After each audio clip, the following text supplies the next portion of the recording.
y ahora vamos a escuchar al doctor Alberto Olvera. Él es doctor en Sociología por la New School of Social Research. Es investigador del Instituto de Investigaciones Histórico-Sociales de la Universidad Veracruzana, miembro del Sistema Nacional de Investigación Nivel 2 y miembro de la Academia Nivel 3, los lentes,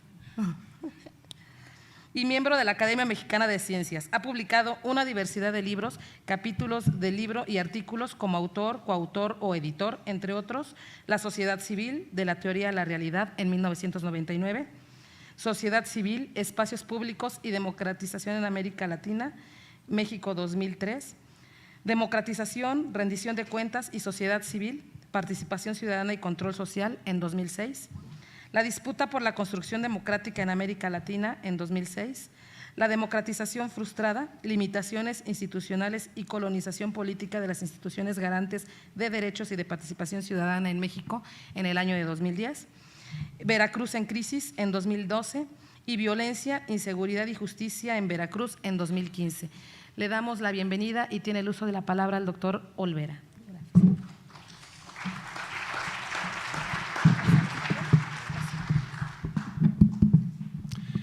Bueno, yo traigo esta presentación, pero no la voy a pasar porque después de escuchar lo que han comentado aquí las personas que inauguraron el evento y a Benjamín, creo que es preciso ir más directamente a los puntos y luego lo que observo es que se me distrae la gente leyendo la presentación y no escucha lo que se dice, entonces vamos a concentrarnos en una sola cosa. Bueno, creo que este es un evento muy importante porque en efecto la Ciudad de México puede ser un faro de innovación democrática en un momento de grave crisis de la democracia en América Latina y en el mundo en general. Estamos hoy en una grave crisis, no solo del concepto de sociedad civil que bien apuntaba Benjamín, sino del concepto mismo de la democracia representativa, además de las otras modalidades de la democracia, incluso aquellas mucho más idealizadas como las que estamos discutiendo hoy. De manera que tenemos que ser muy francos y muy realistas. ¿A qué nos enfrentamos? ¿En qué momento vivimos? Una ley como la que ustedes están ahora discutiendo no resuelve nada. Si algo sabemos en México es que las leyes no resuelven ningún problema. Venimos de una cultura en la cual a cada problema le aventamos una ley y consideramos que eso significa el fin de un ciclo, la resolución de un problema.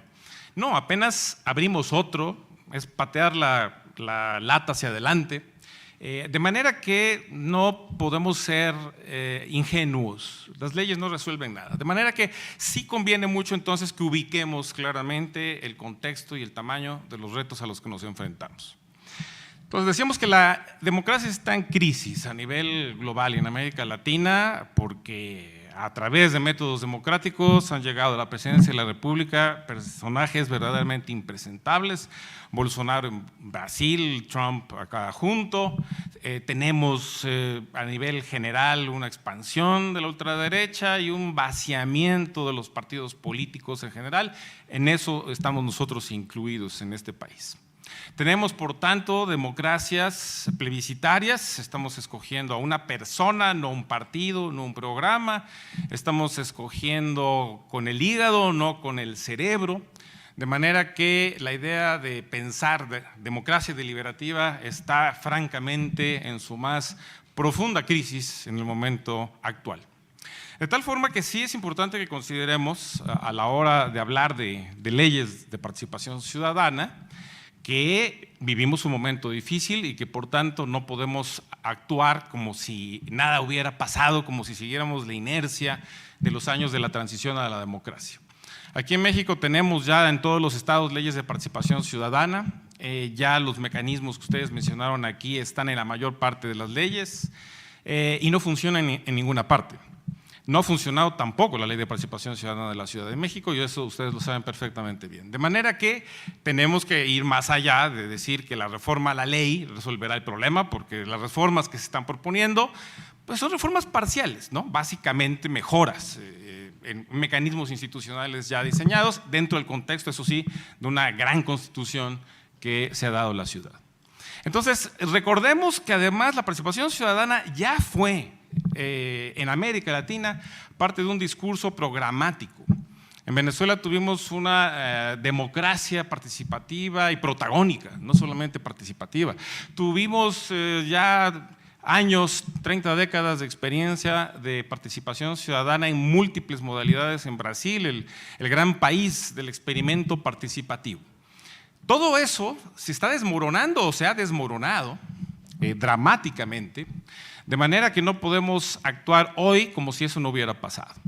Pero lo mismo podemos decir de casi de cualquier país. Esto incluye Colombia, que ha tenido muchos mecanismos de participación, algunos muy importantes y muy creativos, de Argentina, en fin, hay presupuestos participativos en todo el mundo, no solamente en América Latina, y que por cierto hay que decir, el presupuesto participativo de la Ciudad de México es una forma del presupuesto participativo, no es el presupuesto participativo, no se parece en nada al presupuesto participativo brasileño original. De manera que tenemos que dar cuenta de qué fue lo que pasó, por qué la participación ciudadana no ha resuelto la crisis de la democracia en ningún lugar y ha sido incluso barridas experiencias que eran extraordinariamente constructivas, bien diseñadas y además apoyadas entusiastamente por actores de esta sociedad civil, que en efecto ahorita vamos a hablar de eso, no puede ser ahora retomada también como si no hubiera pasado lo que pasó. De manera que yo sugiero que tomemos en cuenta que lo que sucedió en los países neofundacionales, que fueron los que más importancia le dieron a la participación como un sustento programático de sus gobiernos, fue que se tendió a politizar dramáticamente las instancias de participación, es decir, a ser ocupadas como espacios de reproducción de un proyecto hegemónico, es decir, para sustentar políticamente los regímenes recién creados. Y por tanto, lejos de ser espacios plurales, se convirtieron en espacios partidarios. Por más de que no se hablara de partidos o no existieran partidos propiamente dichos, lo que hacían esas instancias era apoyar al régimen. Y conforme más se polariza la sociedad, como el caso venezolano enseña particularmente bien, pues más se politizan las instancias de participación y más se convierten en espacios de pelea política, no en espacios de concertación, no en espacios de discusión de políticas públicas. Lo mismo podemos decir de Brasil, donde las 3 décadas de experiencia de construcción también tendieron progresivamente a la elitización y partidización de las instancias de participación. Por ejemplo, los presupuestos participativos en Porto Alegre, que es el país, la ciudad, que es el faro de referencia mundial del presupuesto participativo, hace muchos años que dejó de haber presupuesto participativo. ¿Y qué fue lo que sucedió en Porto Alegre? ¿Por qué no hemos estudiado por qué se acabó? O sea, es lo que yo siempre les reclamo a mis amigos brasileños. Espero que ya hayan resuelto ese tema, porque hay que estudiar cómo se forma, pero también cómo se acaba. Y aquí eso no lo he visto todavía. Y bueno, ahí se acabó. ¿Y por qué se acabó? Bueno, empezó a reflejar las instancias de presupuesto participativo, las peleas al interior del PT, peleas de corrientes, empezó a ser una élite participativa a la que siempre participaba, porque participar cuesta tiempo, dinero, esfuerzo, capacitación. O sea, no es la participación que se da así nada más, ¿no? Hay condiciones que tienen que cumplirse para poder participar. Y bueno, podemos hablar de muchas otras historias muy similares a esto, y el riesgo que tienen ustedes en la Ciudad de México es gigantesco en el mismo sentido.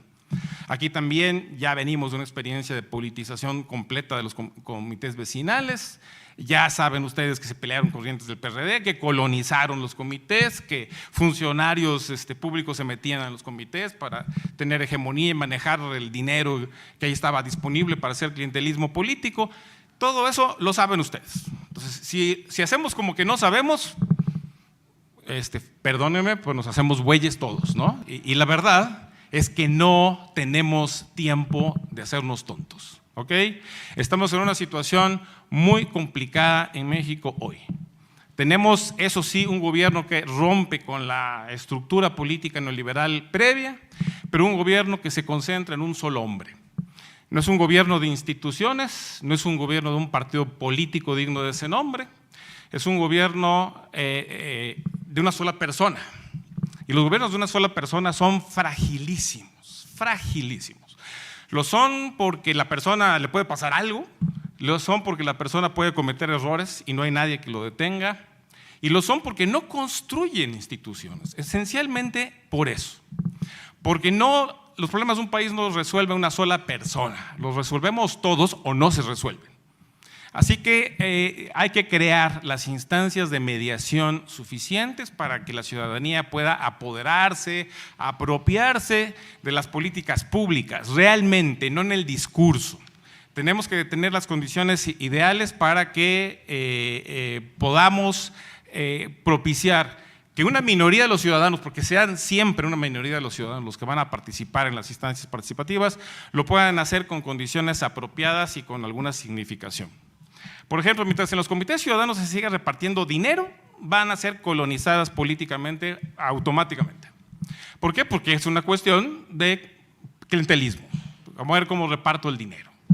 Más bien tienen esos comités que decidir sobre políticas, no de un uso directo del dinero al gusto de los que se presenten a las reuniones de los comités. Tienen que tener capacidades reales de exigir que se rindan cuentas, de vigilar cómo se usa el dinero, que este fue uno de los aspectos muy empobrecidos en Brasil, la parte de la rendición de cuentas. Se decidían algunas cosas, se impulsaban, pero no se estableció un mecanismo ciudadano de rendición de cuentas. Creo que aquí en México las experiencias más interesantes que hemos tenido han sido más bien en materia de lo que algunos colegas llaman la Contraloría Social Democrática, es decir, el control de cómo se ejercen los dineros y se ejecutan los programas de política pública. Todo eso lo tenemos que tomar en cuenta. Ahora bien, entendamos también, porque hay que hablar con franqueza, una de las cosas que más me molesta en mi país es que nadie dice las cosas como son. Estamos acostumbrados a hablar en los términos políticamente correctos, somos muy ceremoniosos como acabamos de ver, etcétera, y se dicen las cosas correctas, sí, pero ¿saben qué? Ya no, digo, tenemos que pasar a algo distinto. A ver, aquí vivimos en un país increíblemente desigual, y esa desigualdad constituye una desventaja fundamental para cualquier tipo de participación ciudadana. ¿Por qué? Porque la desigualdad estructural, no solo económica, sino cultural, educativa y sobre todo legal, porque si algo somos desiguales es en materia legal, los pobres no tienen acceso a la justicia ninguno, la justicia se compra todavía en este país, incluida esta ciudad. Tenemos la necesidad de establecer parámetros que ataquen este elemento sustantivo que impide que haya condiciones parejas de participación. Y también esta desigualdad estructural, que ha sido analizada ya mucho en la literatura sobre sus impactos negativos en la democracia, también conduce a otras prácticas y estilos de la acción colectiva. En México tenemos un estilo que yo llamo el particularismo generado, es decir, generalizado, es decir, la idea de que resolvemos los problemas grupo por grupo. A ver, este grupo es una clientela X, a ellos la solución ad hoc número 1, al otro la solución ad hoc número 2, a la solución específica 3, y entonces vamos fragmentando, no hacemos política pública, respondemos emergencias a quien se moviliza más, quien tapa más calles, quien grita más duro, quien es más radical, quien pinta más paredes, quien tapa más carreteras. Y entonces, en función de ese poder social establecido, que es un poder generalmente corporativo, en función de eso definimos las políticas públicas, ¿no? Entonces, el que tenga más poder, mayor poder para irrumpir en el escenario público, no con argumentos, sino con fuerza, entonces ahí les damos lo que le corresponde a ellos.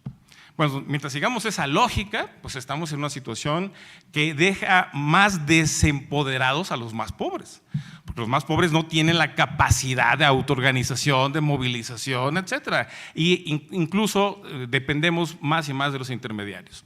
El presidente Andrés Manuel tiene una cuestión muy buena que ha sido su decisión de romper justamente con todo ese esquema de mediaciones. Y ahí jaló parejo con las malas mediaciones corporativas, clientelares, priistas, panistas, perredistas, y bueno, no sé si las morenistas también las iba a romper, pero también las hay. Digamos, qué bueno que rompa con esas. Y por otro lado, sin embargo, también rompió con las que sí servían. O sea, todo ese sector de la sociedad civil buena que hace cosas que son extraordinariamente útiles para la sociedad. ¿Por qué razón? Y aquí entonces aterrizo en este debate. Porque la sociedad civil nunca ha sido heroica. Nuestra heroicidad fue una circunstancia histórica, es decir, la transición a la democracia, etcétera, es cuando la sociedad civil en su inmensa pluralidad y diversidad puede unificarse para empujar una sola cosa, Y esta unificación por una sola cosa fue la democracia electoral. Todos pensábamos que la democracia electoral resolvería los problemas de este país.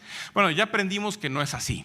Y una vez que llegamos a la democracia electoral, como en todos los países que han transitado a la democracia, esa unidad hipotética de la sociedad en un momento histórico determinado se rompe en pedazos y empieza a aparecer su inmensa diversidad, su fragmentación intrínseca. Entonces, la sociedad civil no es ni buena ni mala per se, no es ni de derechas ni de izquierdas per se. La sociedad civil puede ser de derechas, de izquierdas, de arriba, de abajo. Todo mundo somos de alguna manera una parte de algún sector de la sociedad civil. Entonces, como la sociedad civil no nos va a resolver nada, lo que sí tenemos que entender entonces es que lo que hay que crear son las condiciones que permitan, en efecto, impulsar la participación ciudadana desde abajo. ¿Cómo se logra eso? Con políticas que abatan la desigualdad. El gobierno de la ciudad está insistiendo mucho en eso programáticamente, es excelente. Hay que impulsar también que estos comités, por favor, señores legisladores, que no repartan dinero directamente, no hagan eso, ¿sí? Apunten a políticas públicas, a políticas generales, a políticas con sentido, no que sea una obrita acá, una obrita por allá, que la calle esta pavimentada, que un jardincito. Sí, está bien, todas esas cosas son necesarias, pero tienen que tener sentido de conjunto. ¿Qué es lo que hacía el presupuesto participativo original de Brasil? No se repartía dinero, se decidía de qué obras eran las más necesarias para la comunidad. En fin, es necesario cambiar esa lógica del reparto, de la distribución, que lamentablemente está infectando la política del gobierno federal. El repartir becas individuales a la gente es una manera bastante neoliberal, diría yo, de hacer una política social. O sea, aquí pensamos que es justicia plena, pero no lo es, porque lo que hacemos es construir individuos fragmentados, no están unificados, es uno a uno con el supremo presidente y el ciudadano individualizado. Entonces lo que vamos a tener son clientelas agradecidas por recibir un apoyo necesario para su vida y justo sin duda alguna, pero que no crea ninguna articulación, ninguna sociedad, no crea redes, no crea nada. Crea sujetos parciales, autónomos, que dependen todos y cada uno de ellos del supremo dador. Bueno, no necesitamos eso en este país. Necesitamos organizaciones de abajo. Y en efecto, las redes que mencionaba Benjamín hace un rato están emergiendo en muchos sectores, pero las redes son un lujo también. Las redes son un lujo de quienes pueden comunicarse de manera indirecta, quienes pueden acceder al internet, que tienen los mecanismos para ello.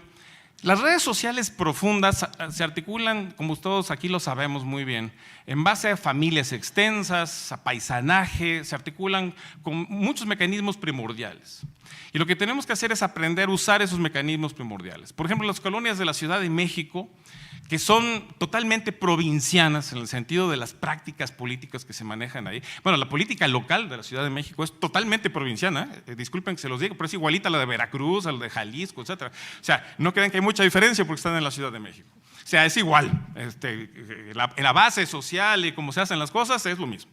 Entonces, creo que es muy importante entender que ahí hay que usar entonces esas redes, que le llamamos redes vecinales, pero que podríamos articular a un nivel más abajo, que son esas redes primordiales de paisanaje, de familias extensas, de clanes, muchos de los cuales funcionan incluso más bien en un sentido criminal de la economía ilegal, pero que podemos utilizar para construir otras cosas y logramos que se salgan de ese límite familista, privatista en que generalmente se mueven.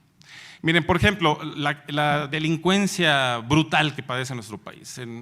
Ahí en Minatitlán, una ciudad de mi estado, en donde acaba de haber una masacre de 13 personas.